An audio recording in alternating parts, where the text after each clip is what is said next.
Tempo. O que é isso? Tudo o que é, e tudo o que foi, e tudo o que será, encontra-se dentro dessa dimensão que conhecemos como tempo. Certamente, o tempo é composto de 3 partes distintas: o passado, o futuro, e então cada um de nós experimenta a vida em uma pequena fatia fina dele, chamada o presente. Um momento que está sempre se movendo aparentemente entre 2 eternidades, dos confins do passado distante ao horizonte de um futuro misterioso e sem fim. Até onde sabemos, a humanidade está limitada a se mover apenas para frente no tempo, nunca para trás. Mas e se fosse possível para uma pessoa escapar dos laços do tempo, parar em suas trilhas e talvez até se mover à vontade dentro dessa dimensão? O que você faria? Aonde você iria? Você viajaria para o passado distante para ver a construção das pirâmides? Talvez testemunhar em primeira mão o nascimento de Jesus?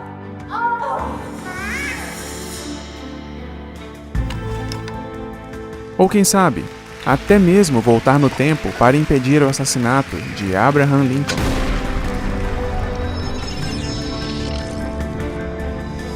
E então, por outro lado, o que você faria se pudesse se transportar para o futuro? Avançar a qualquer momento no tempo e descobrir antecipadamente o resultado de cada decisão que você pode tomar. Sair da dimensão do tempo e do espaço e dar uma boa olhada ao redor. Quem não gostaria de fazer isso? O que você faria com esse tipo de poder? Seria isso apenas uma fantasia maluca? Bem, talvez não completamente. No início do século XX, Albert Einstein apresentou ao mundo a teoria da relatividade especial. Quando mais tarde ela foi testada e constatou-se que era verdadeira, ela revolucionou a nossa compreensão do tempo e do espaço. Einstein descobriu que o tempo pode realmente ser desacelerado ou acelerado, dependendo de quão rápido você se move em relação a outra coisa. Por exemplo, um astronauta dentro de uma nave espacial voando para longe da Terra, próximo da velocidade da luz, envelheceria mais lentamente do que um irmão gêmeo que permanecesse aqui na Terra.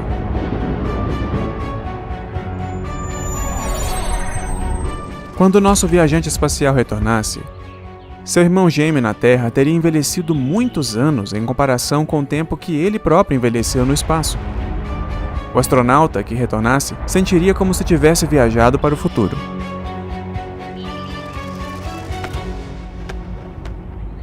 Mas e se houvesse um ser poderoso que não estivesse preso às restrições do tempo? Um ser com poder absoluto sobre o tempo e o espaço? E alguém que conhece o futuro ainda melhor do que você conhece o seu próprio passado? Impossível? Bem, e se eu pudesse provar isso? Eu posso, com este livro, a Bíblia. Nestas páginas existem mais de 2.000 previsões distintas e verificáveis. E se eu te dissesse que mais de 1.800 dessas profecias já se cumpriram? Você estaria interessado em saber mais? Agora, quero ser claro sobre uma coisa. A Bíblia não é um almanaque revelando quem vai ganhar a próxima Copa do Mundo, ou uma maneira de encontrar os números da sorte da loteria, mas ela responde às perguntas realmente importantes sobre o nosso futuro, e sobre o seu futuro. E embora você já saiba que a Bíblia é um livro repleto de profecias, você está ciente de quão precisas essas previsões acabaram sendo? Bem, coloque o cinto de segurança, amigo. Você está prestes a descobrir. Ele destitui reis e estabelece reis, pois o seu domínio é um domínio eterno. Reinos no tempo.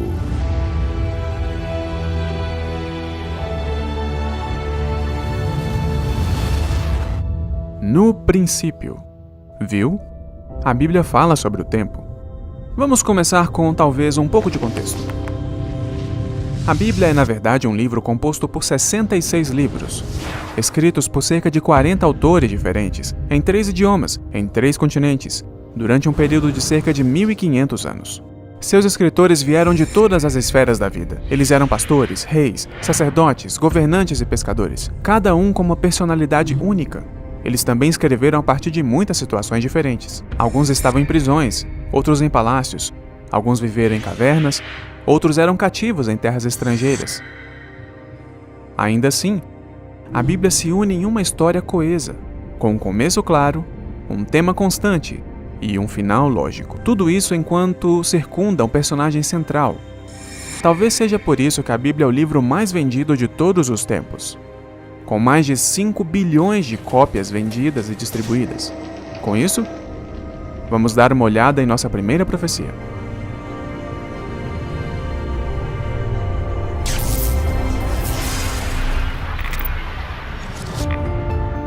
O livro do Evangelho de Mateus registra que no ano 30 d.C., Jesus predisse a destruição de Jerusalém em grande detalhe, 40 anos antes de acontecer.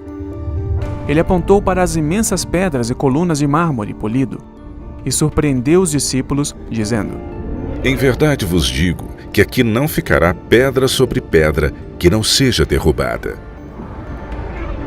Quando Jesus profetizou que não ficaria pedra sobre pedra no templo, podemos imaginar como os judeus daquela época se sentiram. Aquela construção demorou quase 100 anos para ser concluída. Jerusalém é onde a presença de Deus, a Shekinah, estava. A presença de Deus estava no templo, literalmente lá. Aquele templo foi o maior projeto de construção executado no Império Romano. Ele era gigantesco.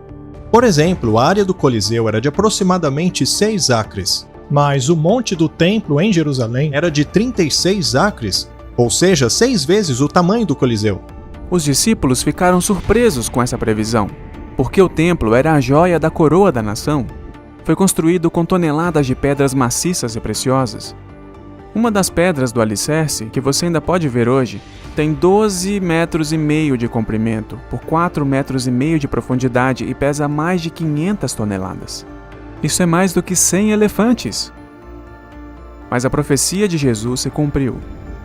Segundo o renomado historiador Joséfo, durante a conquista de Jerusalém, quando os soldados romanos incendiaram o templo, o calor extremo derreteu o ouro abundante que adornava o local de culto. Isso fez com que o precioso metal liquefeito se infiltrasse nas rachaduras das pedras da fundação.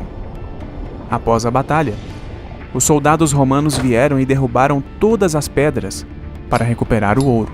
Depois da destruição, os tesouros do templo foram utilizados para fazer moedas romanas. São chamadas de moedas da Judéia cativa. Há milhares de exemplos, normalmente são de bronze, mas às vezes de prata e até mesmo em ouro. Elas exibem uma palmeira representando a Judéia e uma mulher sentada no chão. Ela está chorando, representando os judeus. Todas elas têm uma inscrição dizendo Judéia capta, que significa Judá foi conquistada. E esta geração de modo algum passará até que todas estas coisas aconteçam. Nós sabemos pelo livro de Números, capítulo 32, versículo 13, que uma geração bíblica é de 40 anos.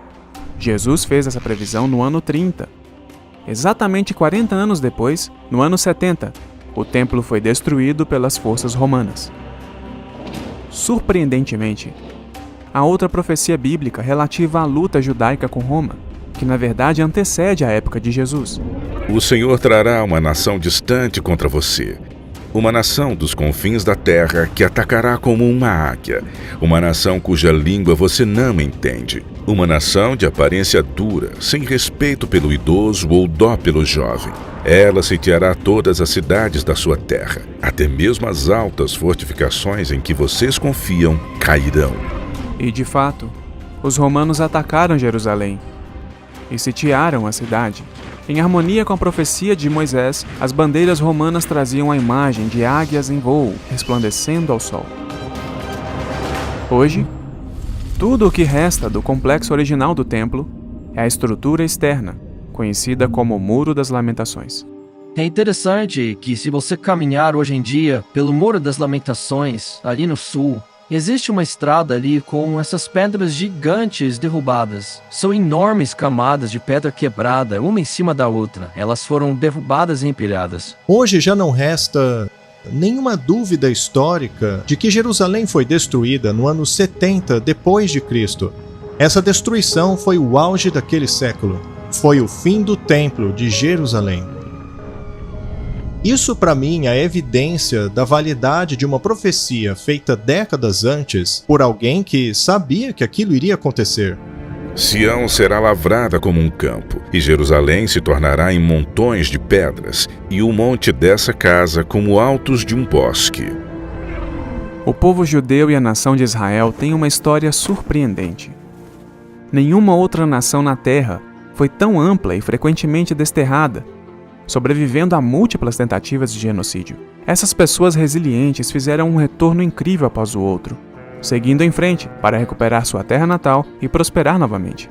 É impressionante que eles tenham mantido sua linguagem e identidade únicas, mesmo após quase 2000 anos de escravidão, perseguição e dispersão global.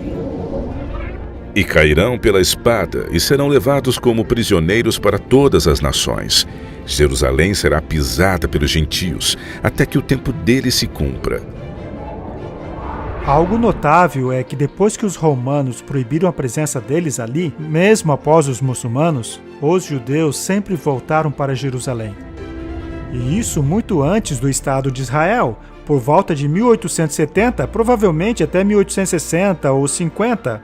Os judeus sempre foram a maioria lá em Jerusalém, até mesmo durante os otomanos, eles sempre voltaram a Jerusalém. Assim diz o soberano Senhor: tirarei os israelitas das nações para onde foram, vou ajuntá-los de todos os lugares ao redor e trazê-los de volta à sua própria terra. Eu os tornarei uma única nação na terra, nos montes de Jerusalém. Em maio de 1948, o Estado judeu foi restabelecido como uma nação independente. E hoje, este país, comparativamente pequeno, tornou-se uma potência nuclear globalmente reconhecida, que lidera o mundo em inovação e em tecnologia. Jeremias 25 contém outra profecia impressionante sobre a destruição de Jerusalém e sua restauração milagrosa. E toda essa terra será uma desolação, um espanto. Essas nações servirão ao rei de Babilônia por 70 anos. 600 anos antes do tempo de Cristo, foi predito que, devido à desobediência da nação, Jerusalém seria conquistada, o templo judaico destruído, e o povo seria levado cativo para a Babilônia por 70 anos. Isso aconteceu em 607 a.C., quando Nabucodonosor, rei da Babilônia, conquistou Jerusalém. O rei de Jerusalém, os nobres, os sacerdotes foram levados de Jerusalém para a Babilônia. Eles levaram consigo os seus livros sagrados, os 5 livros de Moisés e os outros livros também. E é assim que começa o judaísmo moderno. Eles adoravam a Deus na Babilônia, não em Jerusalém. Então eles levaram a adoração a Deus com eles. As crônicas de Babilônia são tabletes, e um deles em especial está lá no Museu Britânico, em Londres.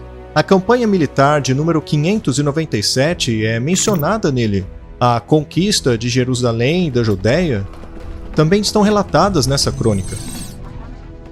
A profecia continua dizendo que eles retornariam e reconstruiriam a cidade e o templo. Bem no tempo certo, após 70 anos de cativeiro, em 537 a.C., o rei persa Ciro conquistou a Babilônia e no primeiro ano de seu reinado, ele emitiu um decreto permitindo que o povo judeu retornasse a Jerusalém e reconstruísse a cidade. Quando o rei Ciro da Pérsia se tornou um rei, ele emitiu um decreto permitindo os nobres e os judeus que estavam na Babilônia para retornar e reconstruir o templo. O Senhor do céu me deu todos os reinos da terra, e ele me ordenou a construir a ele uma casa em Jerusalém, que fica em Judá. Qualquer do seu povo que esteja entre vocês, que o seu Deus esteja com ele, e que vá a Jerusalém de Judá reconstruir o templo do Senhor, o Deus de Israel, o Deus que em Jerusalém tem a sua morada. Inclusive, veja só, em 1879, arqueólogos descobriram o cilindro de Ciro, que contém a política do rei persa de repatriar os povos conquistados, como os judeus. O cilindro de Ciro é uma das descobertas mais fantásticas feitas em Babilônia. Ela relata a entrada de Ciro na cidade, que foi ovacionado pelas pessoas como um tipo de salvador, o que é irônico, uma vez que ele conquistou Babilônia. Esdras deixa uma citação muito clara na Bíblia, dizendo que este foi o período em que o povo foi autorizado a retornar a Jerusalém, reconstruí-la e se estabelecerem lá, exatamente como havia dito o profeta Jeremias. Amigos, estamos prestes a mergulhar na mais magnífica e inquestionável profecia bíblica, que prova a validade da inspiração da Bíblia. Em 10 versículos surpreendentes, contendo apenas 321 palavras, essa profecia descreve a ascensão e queda de impérios, desde o tempo da antiga Babilônia até a segunda vinda de Cristo. Certa noite, cerca de 2.500 anos atrás, o poderoso rei babilônico Nabucodonosor adormeceu enquanto contemplava a vasta glória de seu reino. À medida que este grande arquiteto de um dos impérios mais poderosos do mundo caía em um sono inquieto, ele se perguntava o que o futuro reservava para o seu reino. Deus aproveitou esta oportunidade para revelar a ele, através de um sonho vívido, não apenas o destino final da sua nação, mas também a ascensão e a queda de impérios mundiais desde os seus dias até o fim da história da Terra. Neste incrível sonho profético encontrado em Daniel capítulo 2, Deus mostrou a Nabucodonosor uma estátua colossal, com cabeça de ouro, peito de prata, coxas e barriga de bronze, pernas de ferro e pés que eram uma mistura de barro e ferro. Então, de repente, uma enorme pedra foi lançada do céu e esmagou o ídolo, transformando-o em pó.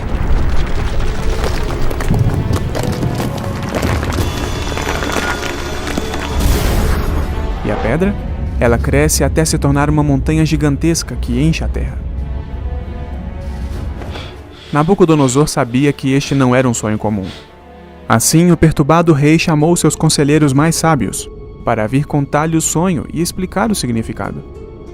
É claro que eles não foram capazes de contar ao rei o sonho, mas então Deus deu o mesmo sonho e a sua interpretação a um judeu posicionado na Babilônia, um jovem chamado Daniel. Ele foi à presença do rei e apresentou os detalhes precisos do sonho, e depois deu a interpretação.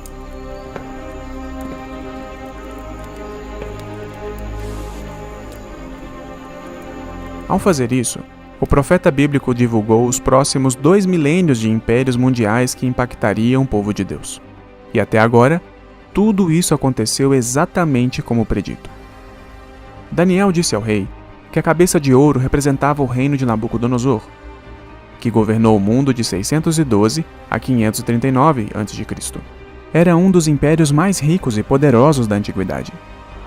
Um império que poderia ser apropriadamente descrito como a cabeça de ouro. Babilônia era provavelmente uma das cidades mais opulentas e sofisticadas até aquele ponto da história. Nabucodonosor foi o rei de reinado mais longo na história da Babilônia, e ele realmente construiu aquela cidade pensando em exibi-la para o mundo. A maior parte das cidades do mundo antigo eram, na verdade, vilas muradas. Até mesmo Jerusalém, na época do rei Davi, era muito pequena. Mas Babilônia era uma cidade até mesmo para os padrões modernos. A cidade de Nínive, capital dos assírios, era uma cidade de 7,5 km². Roma tinha 2,5 km², enquanto Atenas, que é a capital da filosofia, tinha 2 km². Mas a cidade de Babilônia tinha 10 km², o que é 4 vezes o tamanho de Roma. E naquela cidade havia uma arquitetura simplesmente fantástica. A cidade era circundada por 8 portões. Cada uma levava o nome de uma famosa divindade, como por exemplo Ishtar, que hoje está no Museu da Cidade de Berlim. O rio Eufrates passava em meio à cidade. Os muros que circundavam Babilônia eram muros duplos. O muro de fora tinha 6 metros de largura. O interior tinha 3,5 metros. A sociedade babilônica era politeísta e foi uma civilização com a inclinação de conquistar o mundo. Nabucodonosor era a força por trás desta ambição. Daniel explica ao rei que a Babilônia acabaria caindo como potência mundial e seria substituída por outro reino, representado pelo peito e pelos braços de prata. Liderado pelo rei Ciro em 539 a.C., o Império Medo-Persa conquistou a Babilônia em uma brilhante manobra militar. Em uma noite, a imensa cidade foi conquistada com seus muros e portões ainda intactos. Ainda mais incrível é o fato de todos os pormenores dessa vitória terem sido preditos em profecia mais de 150 anos antes. Heródoto nos conta como aconteceu. Ele diz que após o cavalo de Ciro morrer afogado, ele ficou furioso com o rio e decidiu tirá-lo do lugar. Ele então ordenou aos seus soldados cavarem 540 canais para desviar o rio de seu curso natural. E ao realizar isso, ele, na verdade, fez algo que o ajudaria a conquistar a cidade de Babilônia. Ao desviarem o curso do rio, eles conseguiram marchar por baixo dos muros da cidade, já que os portões do rio haviam sido deixados abertos. Eles entraram na cidade derrubando a nação mais poderosa do mundo. E eles conseguiram. O exército marchou para dentro da cidade, abrir os portões superiores e conquistar Babilônia. Isso era impensável naquela época, mas foi isso que a profecia disse que aconteceria, e foi o que aconteceu. Assim diz o Senhor ao seu ungido, a Ciro, a quem tomo pela mão direita para abater as nações diante de sua face e descingir os lombos dos reis, para abrir diante dele as portas, e as portas não se fecharão, para que saibas que eu sou o Senhor, o Deus de Israel, que te chama pelo teu nome. 150 anos antes, Ciro havia sido mencionado pelo nome. Nós acreditamos que o profeta Isaías, olhando para o futuro por inspiração divina, chamou pelo nome a pessoa que conquistaria a Babilônia de acordo com a profecia. Em Isaías, capítulo 44, há uma impressionante profecia que diz que os rios seriam secados.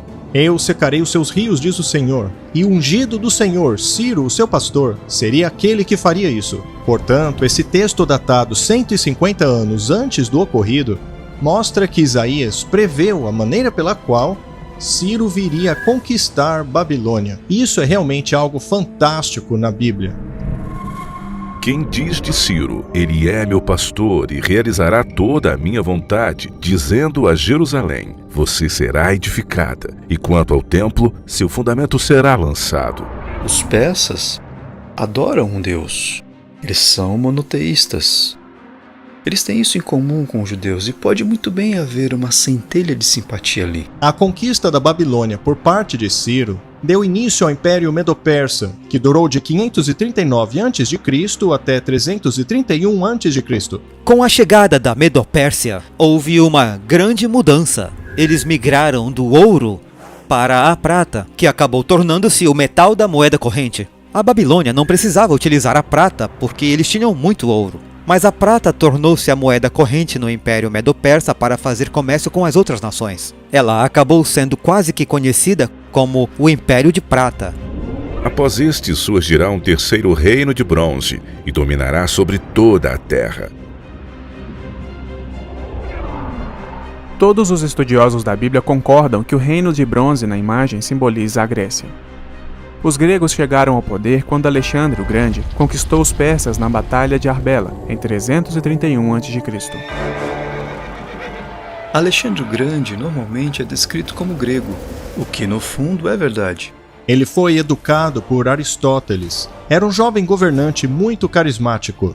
O seu pai, Filipe II da Macedônia, havia sido morto.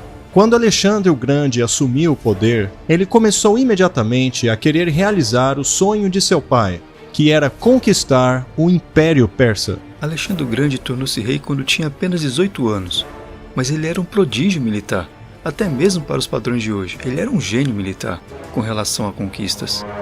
Quando eles chegavam a uma cidade, esta lhe perguntava por que nos deveríamos render a você. E diz uma história que uma dessas cidades ficava à beira de um precipício, e Alexandre o Grande ordenou aos seus soldados que começassem a marchar precipício abaixo. E, surpreendentemente, os soldados obedeceram àquela ordem. Alexandre então disse, se os meus homens me obedecem com essa ordem, é impossível eu não conquistar a sua cidade. E diz a história que aquela cidade se rendeu a Alexandre. Ele conseguiu, em um curto período de tempo, aquilo que muitas pessoas demoraram a vida inteira para conseguir. Em uma série de campanhas, após ser coroado o rei do Egito, ele prosseguiu marchando para o Oriente e começou a fazer frente ao rei persa Dario III. Alexandre não perseguiu Dario, que acabou fugindo para o leste. Ao invés disso, Alexandre acabou rumando para o sul, porque ele queria ocupar as terras costeiras primeiro. Ele queria conquistar a Palestina. E foi aí que ele chegou a Tiro. Eles destruirão os muros de Tiro e derrubarão as suas torres. Eu também rasparei o pó dela e a tornarei como o topo de uma rocha. Se tornará o lugar de espalhar as redes no meio do mar, pois assim eu falei, diz o Senhor Deus.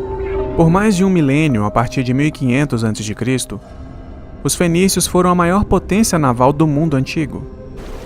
Eles criaram e controlaram um vasto conjunto de portos comerciais em todo o mar Mediterrâneo. E de fato os fenícios são tão conhecidos como especialistas que são trazidos para os portos do Mar Vermelho. A Bíblia descreve como Salomão conseguiu que marinheiros do rei de Tiro conduzissem suas frotas pelo Mar Vermelho. Em 597 a.C., o profeta Ezequiel predisse que todas as construções da cidade de Tiro seriam derrubadas por um exército invasor. Na verdade, todas as pedras seriam lançadas ao mar. Tiro era uma impressionante cidade da época. Era um dos maiores centros comerciais daquele período. E aqui estava esta profecia dizendo que a cidade cairia. Parecia que nem mesmo Alexandre o Grande conseguiria fazê-la cair. Ele a sitiou por 7 meses. E então elaborou um plano. Alexandre então disse: tudo bem, eles querem ficar lá no mar, então eu vou levar a terra até eles. Então ele utilizou grandes blocos da antiga cidade e os jogou no mar, construindo uma ponte para assim ter acesso aos muros daquela ilha. E foi assim que ele conseguiu levar o seu exército até eles. Tiro foi atacada e terrivelmente destruída. Esse foi o cumprimento exato da profecia, pois esta dizia que as pedras seriam arremessadas no mar, e o lugar se tornaria o local aonde redes de pesca seriam lançadas. E foi isso que aconteceu. Tenha em mente que a ideia sobre os gregos virem a governar o mundo era uma previsão muito ousada.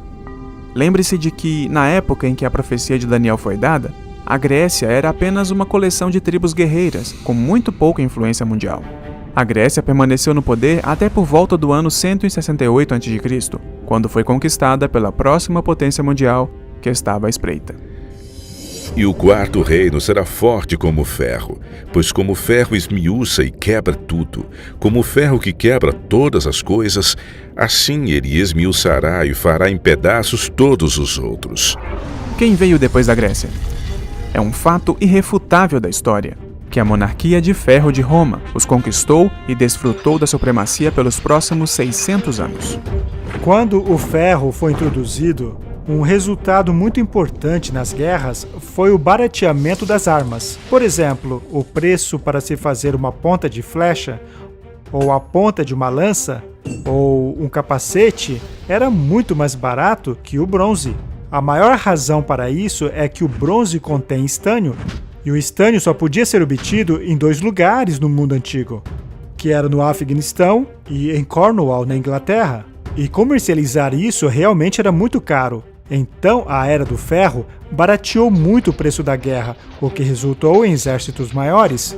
Roma era cruel, violenta e estava determinada a conquistar tudo. Ela era como o ferro quebrando e esmiuçando a todos. Quando o Império Romano começou a desmoronar, em 476 d.C., ele não foi dominado por outro poder unificado. Em vez disso, várias tribos bárbaras conquistaram Roma e dividiram a nação, exatamente como Daniel havia profetizado. Roma perdeu seu poder por uma série de razões. Houve as invasões bárbaras pelo norte, e Roma também havia se endividado bastante. O Império Romano literalmente se dissolveu. Ele tinha tantos problemas internos que acabou desintegrando. Pelo menos 10 tribos vieram e invadiram porções do Império Romano. Isso forçou o imperador Constantino a eventualmente evacuar Roma e mover-se para o leste, a fim de criar um novo centro para o seu império chamado Constantinopla. 10 dessas tribos originais evoluíram para as nações da Europa moderna. Elas eram conhecidas como os ostrogodos, os visigodos, os francos, os vândalos, os alamanos, os suevos, os anglo-saxões, os érulos, os lombardos e os burgúndios. 7 delas agora ainda existem na Europa atual.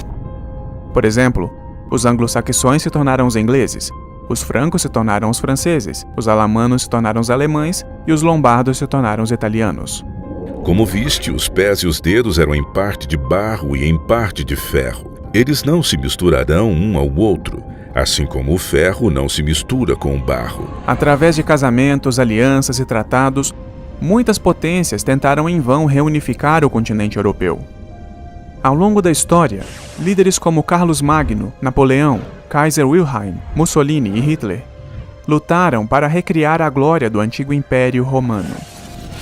Mas assombrados pelas palavras da profecia de Daniel que diziam: "Mas não se ligarão um ao outro", todos eles falharam miseravelmente. Como você poderia esperar, muitos céticos uma vez argumentaram que as profecias da estátua em Daniel eram tão precisas que teriam de haver sido escritas após os eventos, mas a chocante descoberta de um menino pastor em 1946 mudou tudo.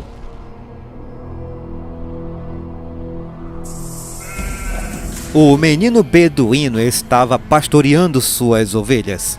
Ele e seus amigos estavam arremessando algumas pedras como fazem os garotos. Ele viu uma abertura na rocha. Ele então pegou uma pedra e arremessou dentro daquele buraco. Quando ela entrou lá dentro, ele ouviu um barulho de cerâmica quebrando. Um barulho bastante peculiar.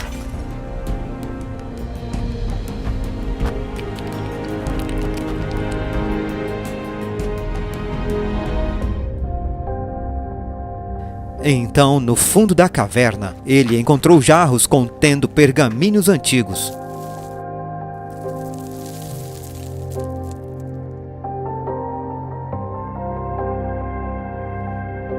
Ele então levou alguns pergaminhos para mostrá-los à sua família. Ela, por sua vez, levou até um antiquário em Belém. E dali foi para Jerusalém.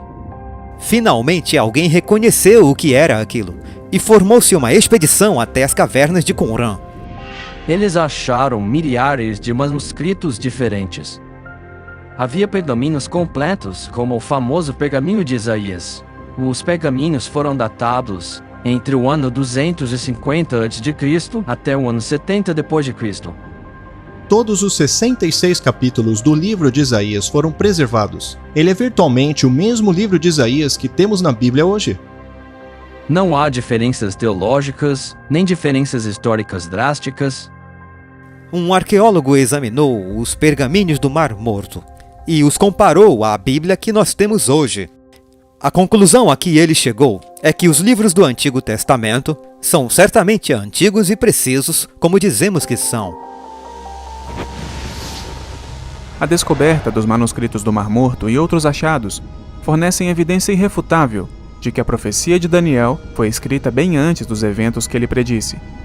Muitas vezes na Bíblia, Deus predisse a ascensão e queda de reinos específicos, de modo que, quando isso se cumprisse, nós saberíamos que ele detém o futuro. Por exemplo, a cidade-estado da Babilônia, o povo dela e a maior parte do mundo acreditavam que a cidade era indestrutível. No entanto, Deus previu. Babilônia, a glória dos reinos, a beleza do orgulho dos caldeus. Será como quando Deus derrubou Sodoma e Gomorra. Ela nunca será habitada e nem será estabelecida de geração a geração. Como nós já aprendemos, a Babilônia caiu do poder pelas mãos de Ciro, o rei persa. Mas ela se ergueu novamente? Quando Saddam Hussein chegou ao poder no Iraque, ele sonhava em reconstruir e repovoar a antiga cidade da Babilônia. Ele queria fazer isso para frustrar a profecia bíblica e desacreditar a nação de Israel. Ele afirmou que os grandes palácios da Babilônia e seus lendários jardins suspensos, uma das 7 maravilhas do mundo antigo, surgiriam do deserto. Mas a história recente mostra como seus planos evaporaram durante a Primeira Guerra do Golfo, no Iraque. E a Babilônia permanece sem ser edificada até hoje. Apenas há um punhado de turistas que estão vendo as ruínas.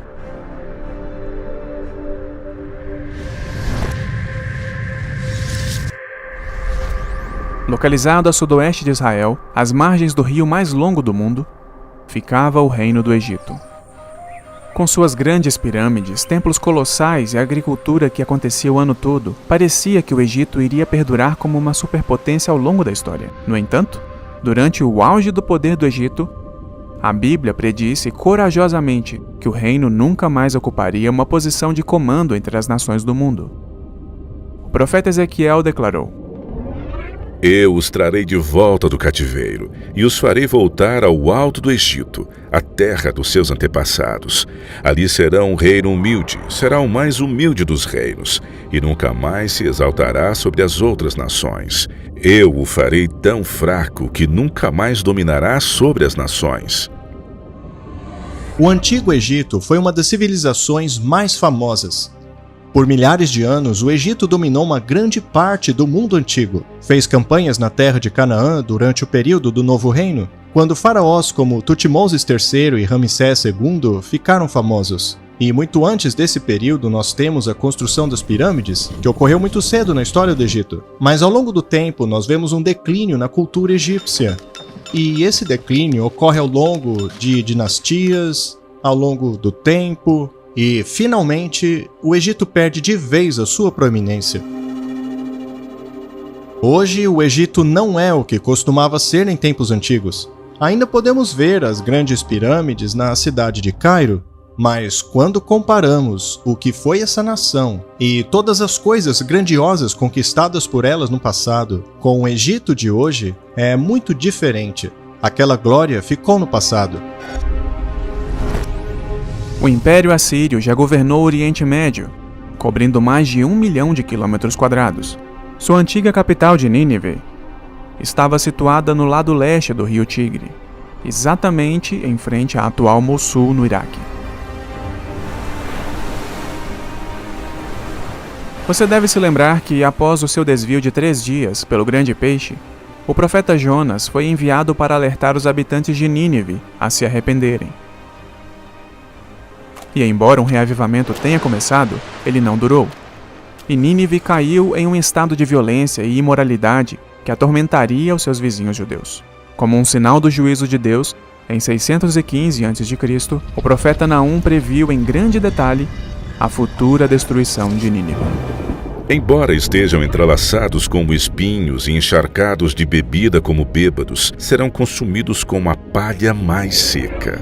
Isso aconteceu 3 anos depois, em 612 a.C., pelas mãos dos babilônios. Aqui estão apenas alguns destaques da profecia de Naum. Nínive é devastada, em parte por fortes chuvas e inundações. Os comandantes do exército fugiriam, o que de fato aconteceu. O fogo destruiria a cidade, e o mais notável, a cidade nunca mais se ergueria. Nínive, como cidade, nunca foi reconstruída. O grande zigurate de Nínive e seu grande palácio nunca foram reconstruídos. Apenas para manter essas previsões em perspectiva, os profetas bíblicos predisseram que as principais cidades como Babilônia, Tiro e Nínive seriam destruídas e nunca seriam reconstruídas, e elas de fato não foram. No entanto, Jerusalém foi destruída e reconstruída 27 vezes, e ainda perdura até hoje. Vez após vez, a história ratificou a Bíblia. Além disso, praticamente todos esses nomes de reis, generais e líderes bíblicos foram confirmados e aceitos pela arqueologia moderna.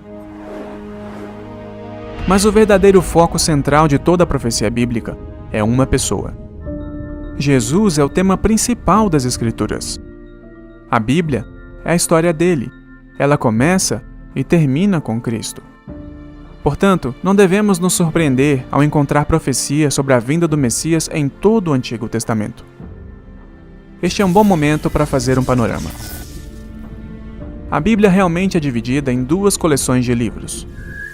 O Antigo Testamento contém 39 livros, abrangendo a lei de Moisés, as histórias, profecias e escritos sagrados, que ocorreram antes do nascimento de Jesus.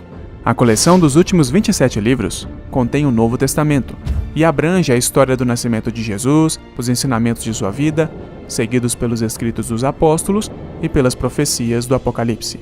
Incrivelmente, espalhadas por todo o Antigo Testamento, existem mais de 300 profecias que predizem a vinda de Cristo, algumas com detalhes impressionantes. E então, no Novo Testamento, encontramos um relato surpreendente do cumprimento dessas profecias. Agora, tenha em mente que são cerca de 400 anos que separam o fim do Antigo Testamento do início do Novo Testamento. E também eu gostaria de ressaltar que nós sabemos com toda certeza, pela descoberta e datação dos manuscritos do Mar Morto, que tudo isso foi escrito muito antes de acontecer. Vamos agora tomar um momento e considerar algumas dessas incríveis profecias. Todos os anos, mais de 1 bilhão de cristãos celebram o nascimento de Cristo. Embora, de acordo com as Escrituras, seja improvável que Jesus tenha realmente nascido em 25 de dezembro, é muito claro que seu nascimento foi predito e esperado. Mas tu, Belém Efrata, embora pequena entre os clãs de Judá, de ti virá para mim aquele que será o governante sobre Israel. Suas origens estão num passado distante, em tempos antigos. Agora, de modo surpreendente, para que essa profecia se cumprisse, Deus teria que transferir José de sua cidade natal em Nazaré e transportá-lo com Maria 112 quilômetros ao sul para Belém, a cidade natal da família de José. A história mostra que esse censo ocorreu por volta do ano 4 a.C. Depois de Jesus ter nascido em Belém da Judéia, nos dias do rei Herodes, eis que homens sábios vieram do Oriente a caminho de Jerusalém, dizendo: Onde está aquele que é nascido rei dos judeus? Pois nós vimos a sua estrela no Oriente e viemos para adorá-lo. A Bíblia não apenas predisse especificamente onde Jesus nasceria, mas também indica quando ele começaria seu ministério. Desta vez, a profecia vem do livro de Daniel. Sabe e entende, desde a saída da ordem para restaurar e para edificar a Jerusalém até ao Messias, haverá 7 semanas e 62 semanas. Primeiro, observe que, ao calcular uma profecia hebraica, um dia, na verdade, simboliza um ano. Este princípio pode ser encontrado em Ezequiel 4:6. Isso significa que as primeiras 7 semanas e as 62 semanas, ou um total de 69 semanas, seriam realmente entendidas como descrevendo 483 anos. Isso nos leva exatamente a 27 depois de Cristo. Este foi o ano em que Jesus foi batizado, aos 30 anos de idade, e começou o seu ministério. Incrivelmente, essa profecia foi dada enquanto os judeus estavam em cativeiro na Babilônia, mais de 500 anos antes do nascimento de Cristo. Um cumprimento maravilhoso que nunca poderia ter acontecido por acaso. Muitos intérpretes concluíram que o princípio dia-ano é válido e preciso. Isso fica claro na profecia das 70 semanas. A profecia diz que haveria 69 semanas proféticas, que seriam 483 anos até a vinda do Messias. Lucas capítulo 3 fala a respeito da vinda de João Batista, e lá diz no 15º ano do reinado de Tibério César. Tibério começou seu próprio reinado quando Augusto César morreu no dia 14 depois de Cristo. Ao chegarmos na data em que João Batista começou seu ministério e quando Jesus veio e foi batizado logo depois, constatamos que esse foi o ano 27. A profecia referia-se à vinda do Messias. E a palavra Messias em hebraico significa ungido. Por acaso ocorreu alguma unção de Jesus no ano 27? Claro que sim. Em Atos 10, verso 38, vemos que Jesus foi ungido pelo Espírito Santo. O profeta Isaías do Antigo Testamento predisse 700 anos antes de acontecer que Jesus nasceria de uma virgem. Portanto, o próprio Senhor lhe dará um sinal. Eis que uma virgem dará à luz a um filho, e ela lhe dará o nome de Emanuel.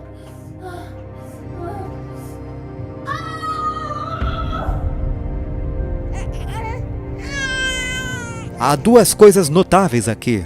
A primeira é uma virgem dando à luz, e o nascimento ocorrendo em Belém. Jesus nunca poderia ter manipulado essas duas coisas. Jesus nunca poderia ter dito, eu vou tentar cumprir essas duas profecias. Ninguém escolhe aonde nasceu ou como nasceu. Ainda assim, esses dois fatores notáveis ocorreram com Jesus. Uma profecia do Antigo Testamento predisse que o nascimento do Messias estaria associado a um evento de genocídio.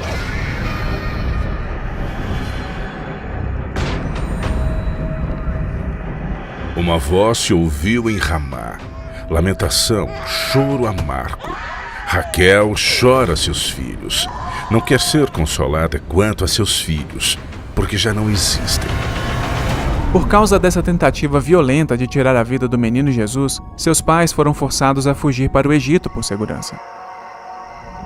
Ao se levantar à noite, ele tomou seu pequeno filho e a sua mãe e partiu para o Egito, e permaneceu lá até a morte de Herodes, para que assim fosse cumprido aquilo que foi dito pelo Senhor através do profeta, dizendo: para fora do Egito eu chamei o meu filho.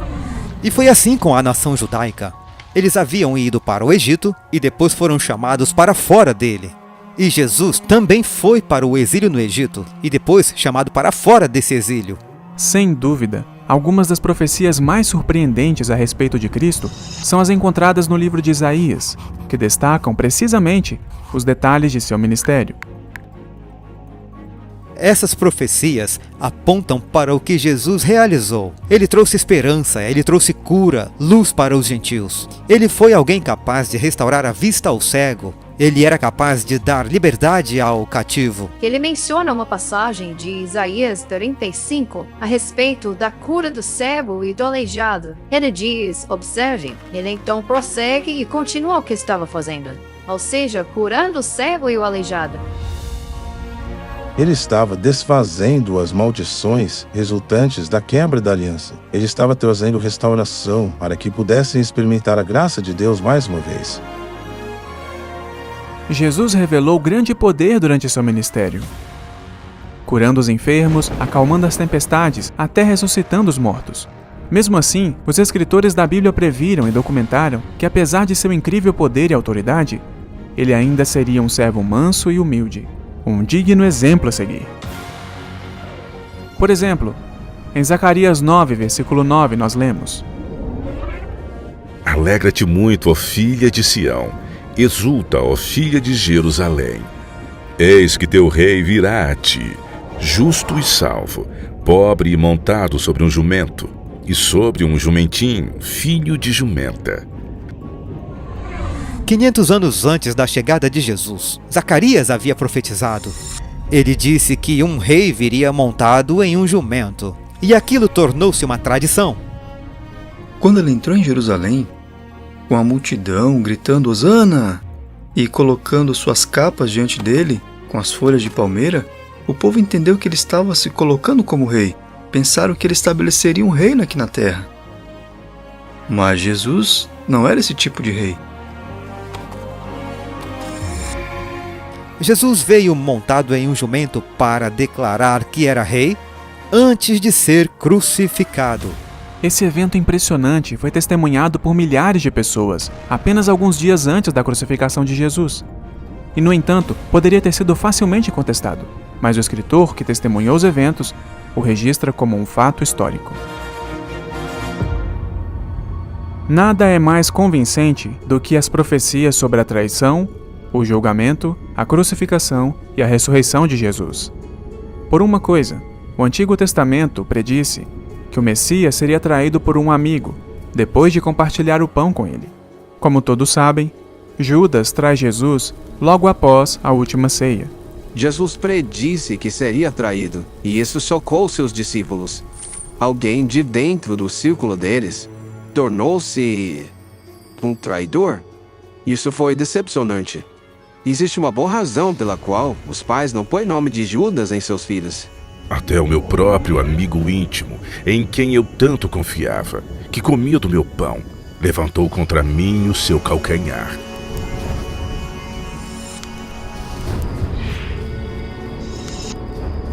De fato, o Antigo Testamento realmente prediz o preço exato que seria pago para trair o Messias. Se parece bem aos vossos olhos, dai-me o meu salário. Então pesaram o meu salário 30 moedas de prata. Essa previsão incrivelmente precisa vai ainda mais longe. O profeta Zacarias predisse como o dinheiro de sangue dado para trair Jesus seria usado. Então o Senhor me disse: lance isso ao oleiro, o ótimo preço pelo qual me avaliaram. Por isso tomei as 30 moedas de prata e as atirei no templo do Senhor para o oleiro. Quando Judas percebe que Jesus não tentaria se libertar, o remorso tomou conta dele. Ele ficou chocado com o que havia feito. Ele percebeu que havia traído o seu mestre. Então ele volta aos sacerdotes com o dinheiro e diz: eu traí sangue inocente. E eles responderam: e o que nós temos com isso? Então ele arremessou as peças de prata no templo e partiu para enforcar-se. Mas o chefe dos sacerdotes tomou as peças de prata e disse que não era de acordo com a lei colocar aquelas peças no tesouro, pois tinha o preço de sangue. Após se consultarem, eles compraram o campo do oleiro, a fim de enterrar estrangeiros nele. Ali está Jesus, diante de Pilatos. Ele se recusa a se defender. Ele foi oprimido e afligido, mas não abriu a sua boca. Como um cordeiro foi levado ao matadouro. O autor do universo foi injustiçado, atormentado e ainda assim guardou silêncio. E este comportamento chocou Pilatos. Ele nunca havia visto algo assim em sua vida. Fica muito claro que Jesus aceitou a cruz voluntariamente. Jesus viu a sua morte, e os escritores do Evangelho viram a morte dele como cumprimento da salvação. 1000 anos antes da crucificação ser praticada, o rei Davi predisse como o Messias seria executado. Pois cães me cercaram, a congregação dos perversos me rodeia. Eles perfuraram as minhas mãos e os meus pés, dividiram as minhas roupas entre eles e jogam sortes com as minhas vestes. Jesus estava ali na cruz, com um grupo em volta dele que o insultava, com as mesmas palavras encontradas lá em Salmo 22. As roupas dele foram divididas. A intensidade da dor é inimaginável. A cruz foi projetada para causar sofrimento. Aquilo era tortura até a morte. Era a maneira mais eficiente de acabar com o movimento. Portanto, é notável que aquele não foi o fim do movimento iniciado por Jesus, mas foi o começo. A boa notícia sobre Jesus, certamente, é que a sepultura não pôde segurá-lo. Conforme registrado em todos os 4 evangelhos, por um período de 40 dias após sua morte, centenas de testemunhas são documentadas como tendo visto, tocado e ouvido o homem que havia sido crucificado e sepultado. Quando as mulheres voltaram dizendo que haviam visto Jesus, eles não acreditaram. As mulheres insistiram com eles, mas eles não acreditaram. Até que Jesus aparece e diz: veja, toque nas feridas da minha mão. Ninguém na história alega ter ressuscitado dos mortos. Nós sabemos o quão extraordinário isso é, pois quando os primeiros cristãos começaram a divulgar essa ideia, todos acharam absurdo. Por que então iriam os discípulos adotar uma ideia tão absurda dessas? Uma ideia tão impopular, se não fosse verdadeira? Tu não abandonarás a minha alma no Sheol, nem permitirás que o teu santo sofra decomposição. Incrivelmente, até mesmo o historiador judeu Flávio Joséfo faz referência à ressurreição de Jesus e à influência que isso teve sobre o povo, em seu famoso diário de história judaica. Neste tempo viveu Jesus, um homem sábio, se é que podemos chamá-lo de homem, pois ele realizava feitos surpreendentes, foi mestre daqueles que receberam com júbilo a verdade, e arrastou muitos judeus e gregos. Ele era o Cristo, e por denúncia dos príncipes da nossa nação, Pilatos condenou-o ao suplício da cruz. Mas os seus fiéis não renunciaram ao amor por ele, porque ao 3º dia ele lhes apareceu ressuscitado, como anunciaram os divinos profetas, juntamente com 1000 outros prodígios a seu respeito. Tem sido uma jornada extraordinária ver como tantas das previsões da Bíblia se materializaram perfeitamente. Desde a ascensão e queda das nações até o ministério do Messias, descobrimos evidências incontestáveis de que a Bíblia vem das mãos de alguém que não está limitado pelo tempo ou espaço. Que a Bíblia é uma comunicação sobrenatural de Deus para o homem. Mas por que isso é tão importante? Como isso se aplica a nós hoje? A Bíblia tem algo a dizer sobre a era caótica em que vivemos hoje? O livro de Daniel faz uma previsão profundamente significativa para o povo de nosso tempo, disse o profeta a respeito dos últimos dias. Daniel encerre as palavras e cele o livro até o tempo do fim. Muitos correrão para lá e para cá, e o conhecimento aumentará. Não é preciso ser um intelectual para ver que isso se tornou realidade de maneiras que nem mesmo Daniel poderia ter imaginado. Apenas em algumas décadas, o conhecimento explodiu exponencialmente, além de nossa compreensão. na medicina, agricultura, transporte, eletrônica digital. Basta imaginar como seria explicar ao profeta Daniel o que significa fazer uma busca no Google. E sobre correr de uma parte para outra? Depois de mais de 6.000 anos de viagens a cavalo, as pessoas agora podem voar ao redor do globo em velocidades supersônicas.